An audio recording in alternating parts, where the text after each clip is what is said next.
So sexualization is when we tag all these unmet needs onto the other and onto the sexual connection, which weighs it down and makes it very, very loaded and terrifying. Before we dive into this week's episode, let's talk about a brand we both genuinely love, Cytoplan. You've probably heard us mention them before, and that's because their supplements are next level. Yes, Cytoplan has been part of my routine for a while now. They just get it when it comes to health. Their whole approach is rooted in science and totally in tune with nature. Exactly. Their formulas are bioeffective, which basically means the nutrients are in forms your body actually recognizes and uses properly and at the appropriate levels. Cytoplan is used and trusted by health practitioners across the country. Their formulas are developed by nutritional therapists and backed by over 3 decades of clinical insight. You really can feel the quality when you take them. Plus, it's not just about what's in the bottle, it's the mission behind it too. Cytoplan is 100% owned by a charitable foundation, which means everything they do is about helping people live well for longer. It's not about trends or quick fixes, it's about real, lasting health. That is so wonderful to know. And whether it's our energy, perimenopause, menopause itself, sleep, immunity, or just staying on top of your health, they've got you covered. You can also get a free health questionnaire and a consultation by ringing the helpline. So if you're ready to take ownership of your health, check out Cytoplan, powered by nature, proven by science, and rooted in purpose. We'll pop the link and an exclusive 15% discount code in the show notes. Before we begin today's episode, we'd like to share a gentle content note for you. In this conversation, Karen and I are exploring Tantra and Neo Tantra, and we do speak about intimacy, sexuality, and relational connection. These topics are discussed in a respectful, conscious, and grounded way, but we wanted to let you know in advance. Please choose a time and space to listen that feels right for you. And as always, take what resonates and leave the rest.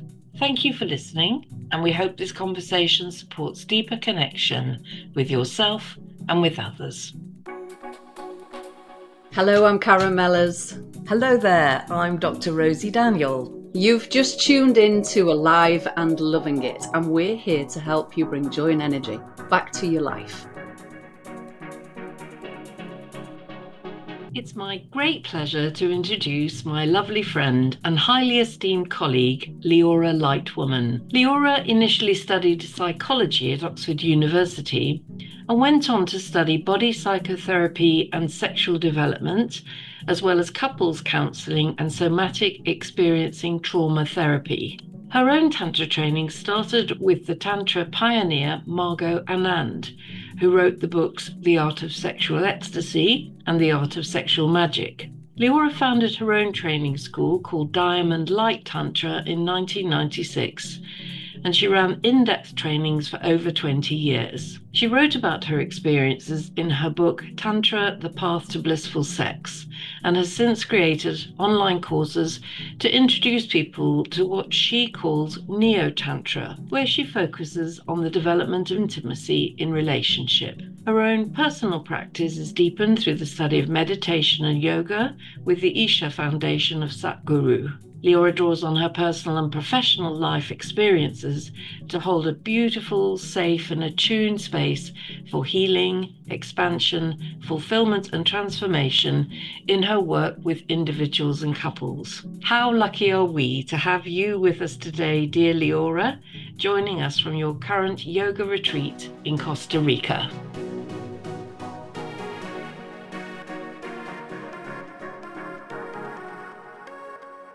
Okay, so we're entering this episode in a really loving and calm way, which is different for me, I think. I think our listeners will be looking out for me coming in all upbeat and, hello, and here is the episode. And I can't do that today.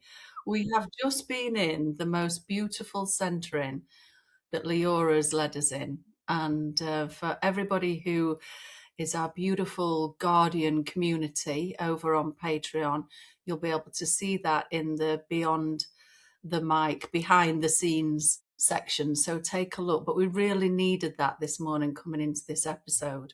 Our bonus episode of season 4, it's the very last one. And the beautiful Leora Lightwoman has agreed to come back and do a second episode with us, because I don't know whether you knew this, Rosie, but Leora's first episode with us is the third most popular of the whole Alive and Loving It podcast.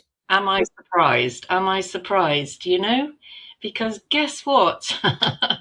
Loving, connecting, and sexuality is at the heart of life. This is the creative energy of life, and this is where we can experience the most joy and the most energy, and perhaps the most pain and difficulty if we can't make that connection. So it is such a gift, Leora, that you're happy to share more of your wisdom and experience of your lifetime learning and teaching Neo Tantra, and how we can move in our lives into this place of greater sensitivity and intimacy and connection. So thank you, and welcome. Thank you so much. Thank you for inviting me back. I feel really honored and really touched.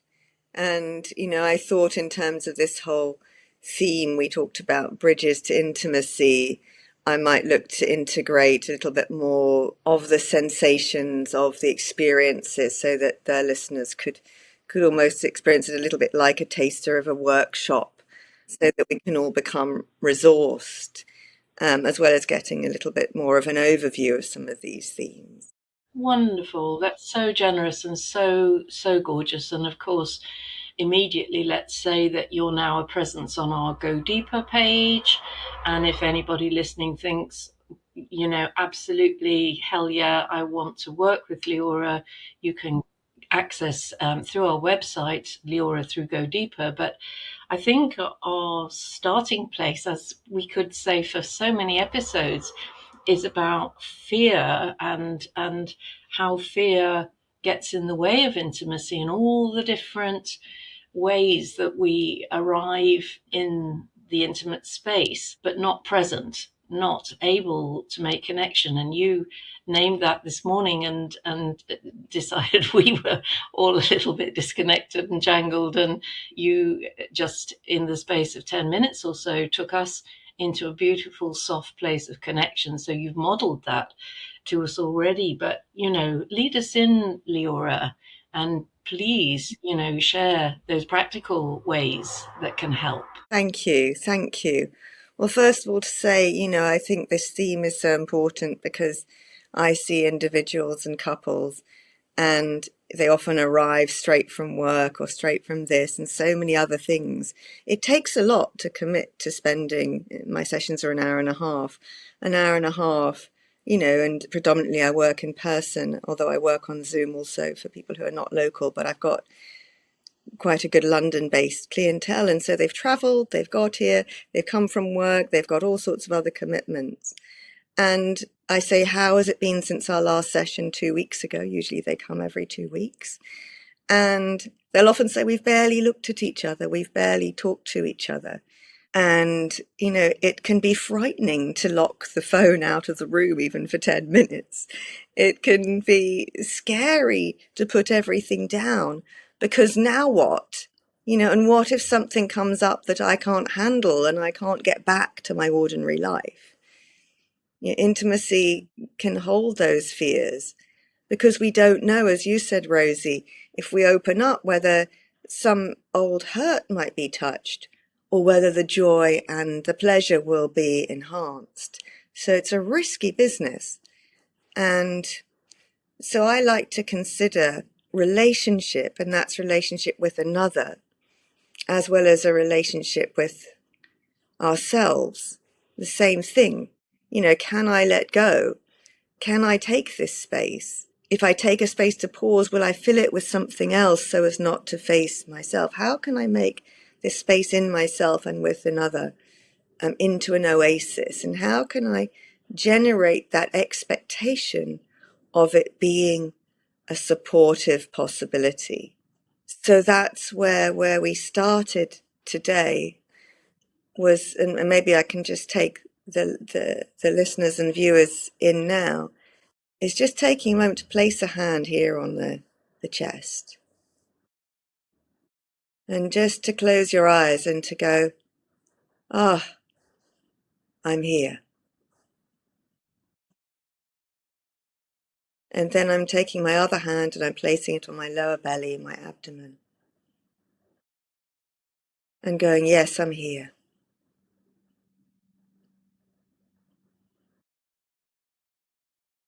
Now we can imagine these hands like benevolent messengers.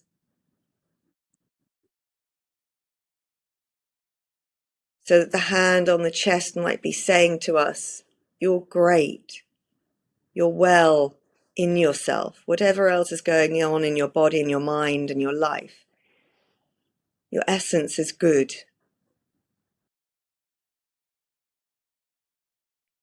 And the hand on the belly might be saying, I've got you.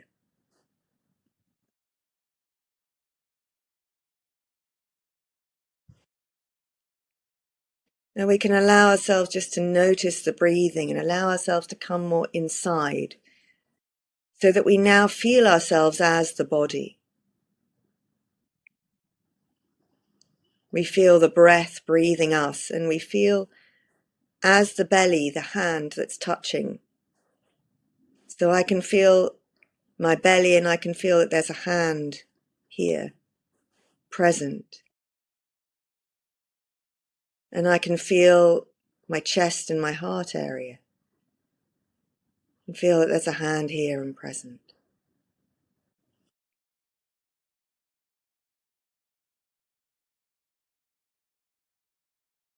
And then we can just really softly let our eyes come open.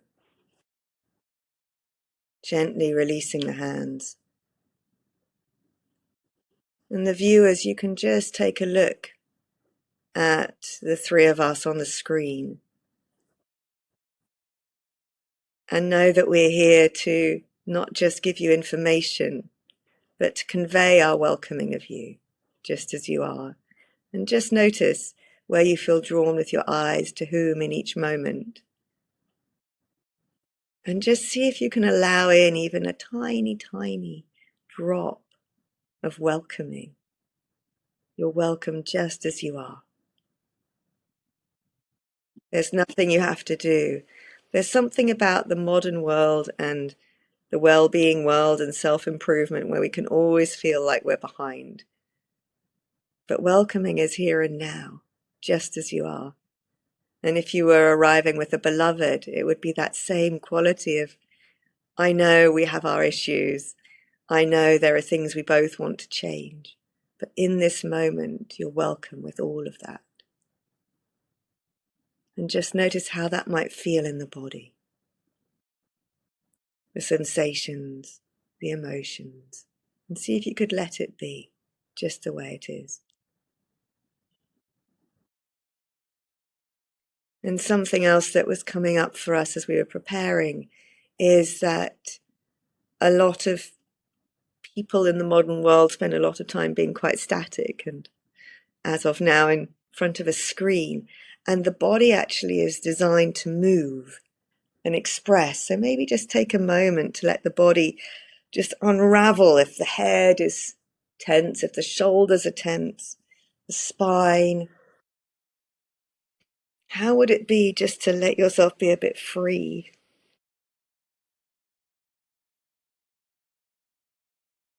And you might find yourself becoming a little bit more curious, cheeky, excited, because we're going to talk about sex and intimacy. What would you want to know? Amazing. I'm just imagining people listening on one of the streaming services, and so they can't actually see us. But I wonder if they could feel us, because I close my eyes for a minute and I can feel us rather than, using all of the senses. And I am quite audible, actually.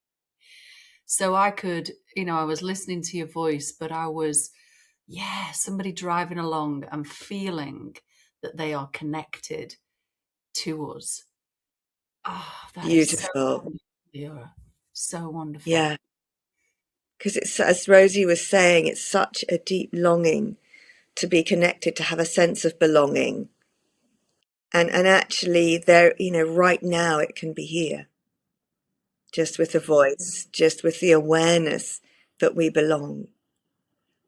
And if someone's listening to this podcast, we already have something shared that I think is more widely shared, but we have it more precisely. And I'm just thinking about, how deeply we long for this connection, and yet how some of us, certainly myself in the past, when it came, pushing it away and not having any way of receiving that, not being able to allow the attention in, because at that younger age, I was so self-conscious or so unable to be with myself that I was really pushing that away and filling that space with other pleasing, the pleasing of the other, as opposed to being receptive at all. And I think the thing with that sort of situation, Rosie, which I really relate to, is that often love, as we consider it as a child, can come with lots of other things and expectations and other qualities that we don't want. So there's a need to protect. There's a need to push away. There's a need to push away even the absence. I mean, the absence of something is terrible. When there's something we need and there's nothing, it's deafening. So this movement that you made is very intrinsic in many people, that the way to access receptivity is first of all to feel that quality of being able to push away and create space from that didn't serve us. And I wonder if we could even do that together. Is like, imagine that there's some resistance and we're pushing against it, but super slowly, very, very, very slowly. We're just pushing away, and just feel what it is you might be pushing away. Feeling what it is you might be making some space from and saying no to, saying, I don't want this. And seeing and feeling it moving further away and seeing where you want it to go to. How far could it go? Where would it go to?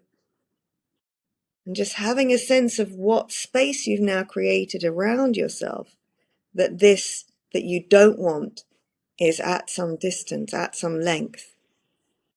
And maybe you might notice the breathing.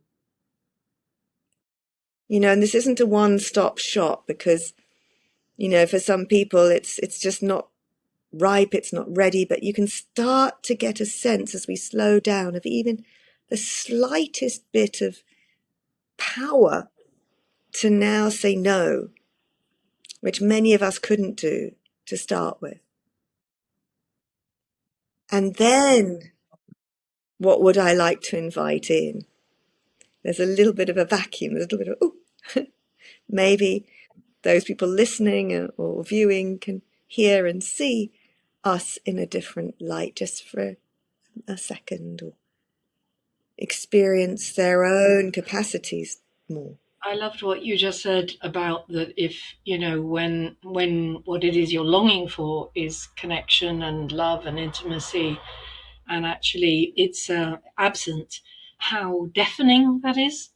And, I'm thinking of younger Rosie, that longing and of that young person sort of going into sexual activity without establishing connection. And then, when the fire had gone out, sort of feeling so completely abandoned and so completely alone, which is the paradox, isn't it? That you can be up close and physical with somebody and going through sexual activity, but actually be completely on your own. I think that's me naming where I came in with all of this. Yeah. I think it can be really terrifying because I was thinking in considering today this word sexualization and what does that mean? And sexualization, in my understanding, is when we tag on all sorts of other needs that we may mostly be unaware of and some that we may be aware of into the sexual arena. And I think the romanticization of movies and, our culture makes us imagine that, God and beyond is in our sexual connection. And if we're not getting it, A, there's something wrong with us, and B, we're fucked, but not in the right way. So sexualization is when we tag all these unmet needs onto the other and onto the sexual connection, which weighs it down and makes it very, very loaded and terrifying. Because just as you're describing, if it's taken away, if it doesn't work out, not only do I not have the sexual connection I was looking for, but perhaps if my self-worth is invested in this, I now feel worthless. And particularly if I never had it to start with, and I'm trying to get it from this interaction, I'm back on myself with more. So one aim would be to start to meet and recognize and meet, has to, I suppose, come in that order, these unmet needs and really nurture them, giving them space within ourselves, within a healthy, healing, calm, honoring, attuned relationship, so that by the time we approach sex, it's fun, it's playful, it's light. There's not anything weighing it down. It's just as it is. And it can go all horribly wrong and we can laugh about it. Brilliant. So how might that happen? Certainly just that the simple way of being together that creates safety. Self-touch can help, just as we were doing earlier, that sense of, oh, I'm here, I welcome myself. In a couple, also just this sort of touch of like saying, you're here, I'm here, we're here. How was your day? How are you now? Just landing, giving enough space for landing.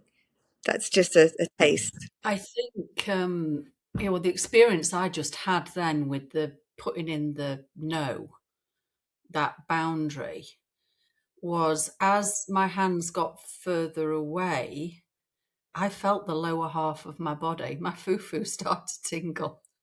That was just like, wow. Because what I was pushing away was what I don't want is rejection. And as I pushed that away, I feel it now as I'm pushing my hands. I can feel the lower half of my body. I can feel my root chakra, and there's sensation there. There's tingling.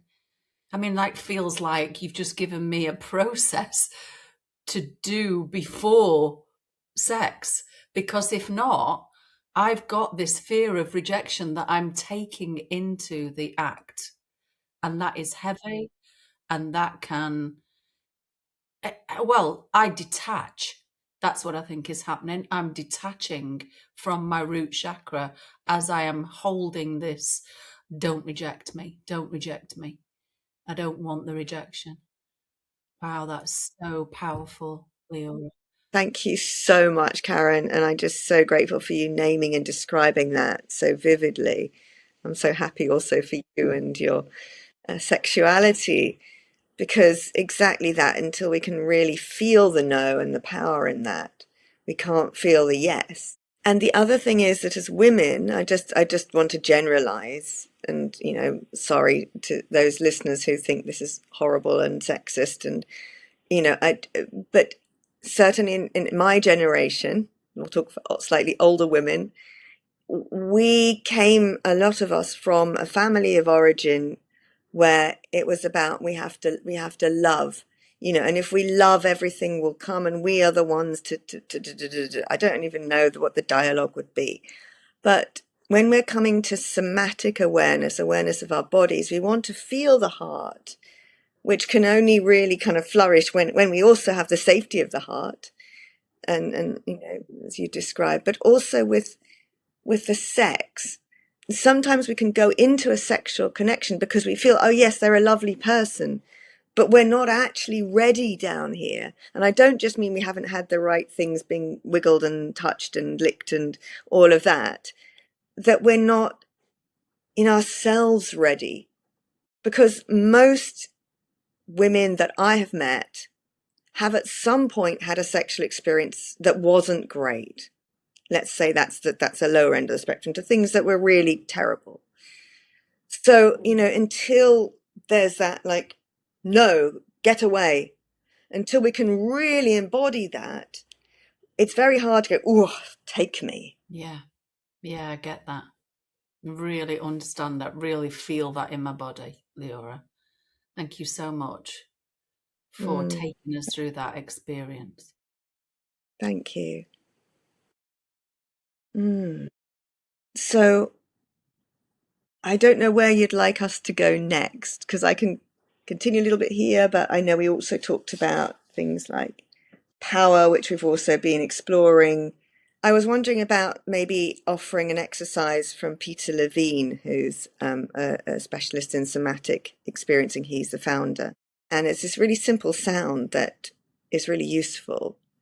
Would you like to explore it? It's about mobilizing the jaw, and in that it also tends to relax the pelvis. So people say relax, but how do you relax? Well, exactly. And you came out with this incredible phrase when we were talking earlier about pathways to presence, and almost having a reality check for ourselves in terms of, am I here? So I'm really, any exercises and techniques that you can show us to bring ourselves present and awake in ourselves, that would be just fantastic, Leora. Thank you, Rosie. Okay, so we're going to start with one simple sound and we'll expand it a little bit. And particularly Karen, talking about sound. This sound also resonates in the body and it helps to settle us. And the sound is vu, and I'll demonstrate. So it's the kind of vu that if you were an old-fashioned foghorn wanting to project yourself to sea and make sure that ships and boats didn't collide, like a safety signal, you'd want it to project out in a resonant way.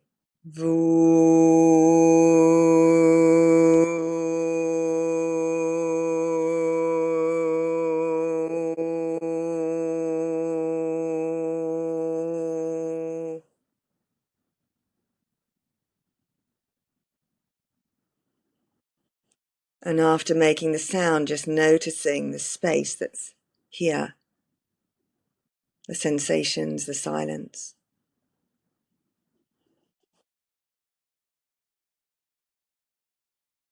Would you like to try it? I'm saying the two of you, but I'm saying it mostly to our listeners. Well, I'm so envious of that, Leora, because sound for me has a level of shame attached to it. Like, don't make a sound.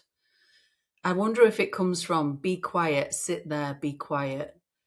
And it's like I just needed to name that before I have a go. And I don't think I'm on my own with that. It's like a woman making a sound that might not be a usual sound is, some way shameful, or it's been wronged, or so it's out there now. My shame has come out and has sat next to me here. I'm giving it a little bit of a hug, and I'm ready now. Thank you. Well, thank you for naming that, because shame, we have to, as you say, give it a hug, so that we can also embrace our innocence. And we've been shamed for our sexuality, but for our authenticity, for being too big, for being too small, for being this, for being that. We've got different histories, and it is very exposing, especially to make an unidentifiable sound. a lot of people find it very difficult, and they find it very difficult in lovemaking and in sex. And so there's a two-way thing going on. There's the desire to be self-expressed and to let ourselves go, and there's the need to also hold back. And so that creates a certain level of tension. So, if you're someone who simply can't make a sound, please know you're absolutely in very good company. And what you can do is imagine it. So just imagine it, and also listen to the sound, because if you just listen to the sound and then you sit quietly afterwards, you might notice something in you settles a little. And that's a beautiful way in. Yeah. So I know multiple people making a sound on Zoom can be a little bit jarring in terms of how the microphone picks it up.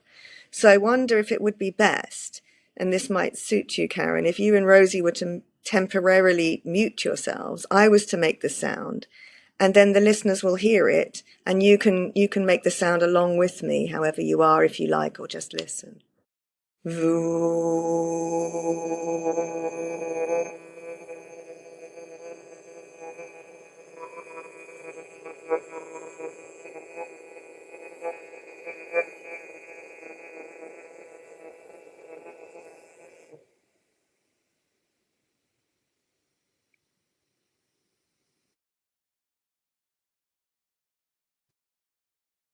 And just sitting in the silence, sensing and feeling what's here.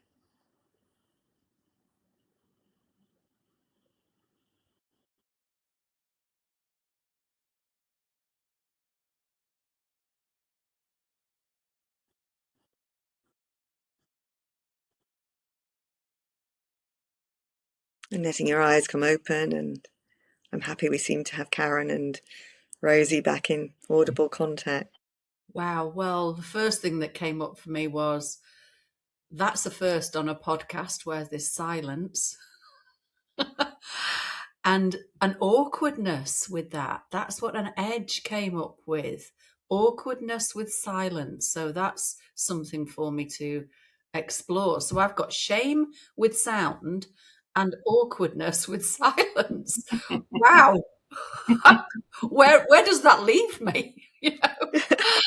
I've got a lot to unpack there, Rosie. What about you? Well, I feel quite buzzy actually with that. I'm very oral, and oral, and so sound is my happy place. So I just find that everything starts buzzing with sound. Beautiful. Because you sing, Rosie, as well, don't you? Yeah, You're choir. yeah. You love that. Yeah. And that's, I think, when I feel the most real. So I can distinctly remember you saying, Leora, in some of your classes that I've been to, that we have these tools of the voice and the breath and touch, and how often people get completely mono-focused in the area of touch, but are forgetting these other tools of communication, or whatever you might call it, self-regulation or self-excitement or self-expression. Yes. And this kind of sound, in addition to that, you talk about the buzzing, it works directly with the nervous system. It helps calm us. And actually, sexuality and arousal arrives from a place of safety and calm.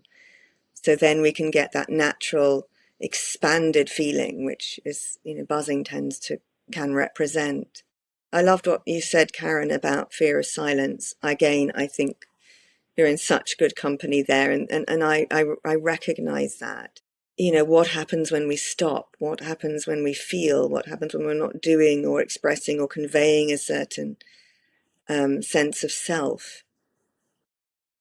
And in fact, it's, in the tantric iconography, Shiva, which is considered the masculine principle, or consciousness, is like that, is the void, is the nothing that everything is birthed from.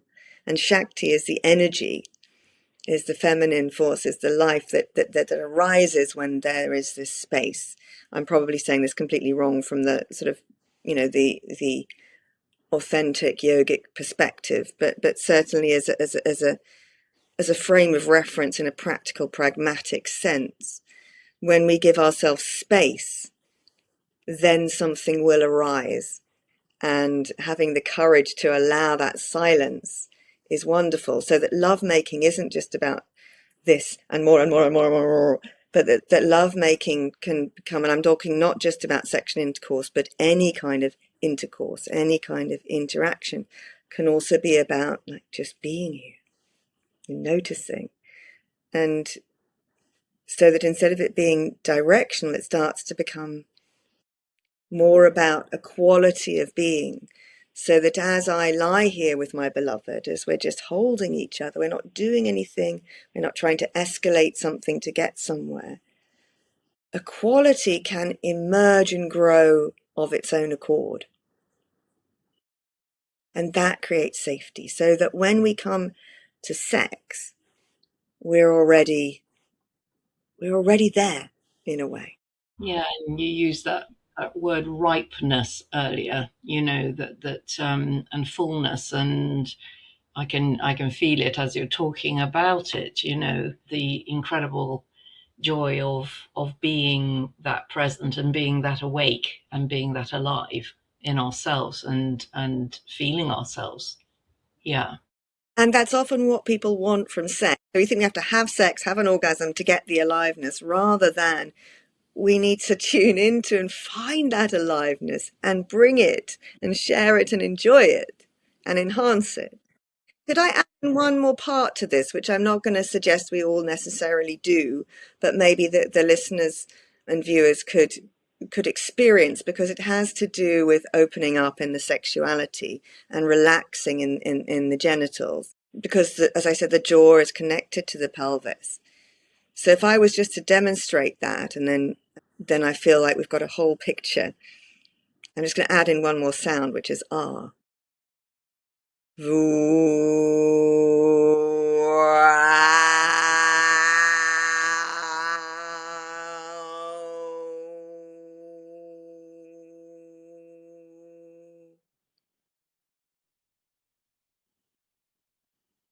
Those of you who are listening and without the visuals won't know that I also bared my teeth, which are looking a bit grubby at the moment. I need them to be properly cleaned, but I bared them anyway. And there's that quality of the animal in there. And that's what we need to feel empowered, alive, safe, capable. It felt powerful. I felt powerful watching it because I didn't feel any awkwardness at all. And I always say that there's nothing more attractive than authenticity. Really. If I witness somebody, like I'm a massive Robbie Williams fan, right from the early days when he was kicking off and doing things that people will be labeled as bad. I was attracted to his authenticity, and I seek it everywhere. And it is, there is, and again, the foo-foo is tingling, like, and it's always this sort of mirror in yourself. So I'm looking in the outside world for what I want inside, my power to be completely authentic. You just look so warrior-esque doing that, Leora.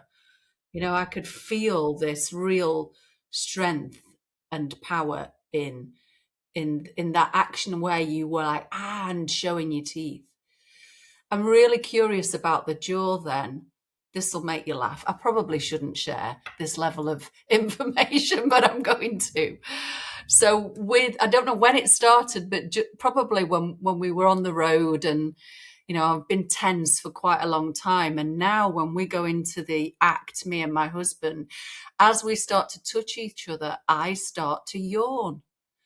And at first he's like, "Are you bored, Karen? Are you bored? Do you need to fall asleep?" And I just have this sense of knowing no, I'm relaxing. I'm yawning when I'm exercising. I'm yawning when I'm going into circle. I'm yawning when I'm going into sex. And I think what's happening is my body is exhaling and going, "Oh, at last." So I'm not bored, I'm not tired, I'm not falling asleep, although it can come across like that. But I'm actually just letting go from here, from the jaw. I've got an excuse now, Leora. Thank you very much for giving me the language for that. Thank you. Yeah, and it's so true. Yawning and also laughing can come, things that you think are incongruous, but it's just the body going, I can be here now. Wow. Rosie, was that the episode you expected, or has that gone in a different way? You look very relaxed and at home. Well, thank you. I mean, I know one thing about Leora, that you never know what's going to arise. And I love your quality of mischief and fun and creativity and curiosity.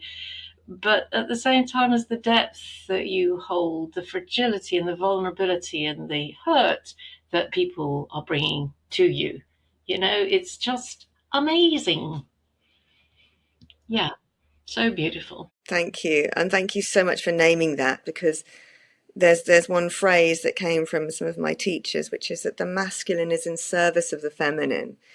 So we come to be a wild animal because it's fun and enlivening, but so as also we've got the strength to hold these more vulnerable parts.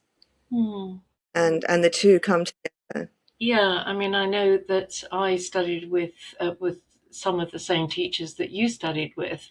And on day one, lesson one, we were told that the right relationship of man to woman is devotional. And for that to happen, the woman has to be able to receive devotion. And we spent the next, year and a half as women healing our shame, healing the self-esteem, and gaining with each other's support the sense of our own beauty. And that was a massive healing process for me. And I'm sure there must be people listening who know that they're just on the nursery slopes of this level of self-love, to be able to receive the beloved. And I know that we were also taught that some of our partners, and this seems to be this deep seam of misogyny in the British psyche, not so much in other more passionate nations, but the healing of that, the wound of having been crushed and deballed by women, for the guys on our course, was equally powerful with the healing of the self-esteem of the women on our course. So I have such respect for this, because I know I couldn't move forward personally in being able to find and be with a man who was present until I had healed those wounds in myself. So, I know it's I wasn't sure which way we would go, but I really like the part where you were talking about sexualization and these other things we're bringing into this intimate space in the hope of that being reached and healed and met. So thank you, Leora. Another magnificent episode. And I really encourage anybody listening to connect with Leora in person. Get involved. It's beautiful work. Well, we know from the viewing figures that the first episode is our third most popular one of the whole podcast, 50 episodes. And I think this will be really, really popular as well. And it feels like we have such a deep connection with you now, Leora. I mean, you're on our website on the Go Deeper page, and you've done some bits for our guardians in the Patreon page as well. And I feel so precious. It feels so precious, like you've given us the biggest gift. And as our thank you, we hope this becomes a doorway into people connecting with you in person. It feels like we've been in a sacred place this morning, a precious sacred place between the three of us that is pure love. I want to hang out here all the time. All the time. I'm not going. I'm not letting you go. Or we're just going to stay in this place of love between us, because how wonderful is the world in this place? Beautiful. Thank you. Well, thank you so much for inviting me back, and thank you for your courage, both you, Rosy and Karen, and also the listeners for just, stepping out of the box and just getting a bit into the nuts and bolts, and I hope that you're able to settle and get interested and get excited about the possibilities, because they really do exist. We don't have to stay confined, and we don't have to push ourselves. It's like the way out is in, but in can be very gentle.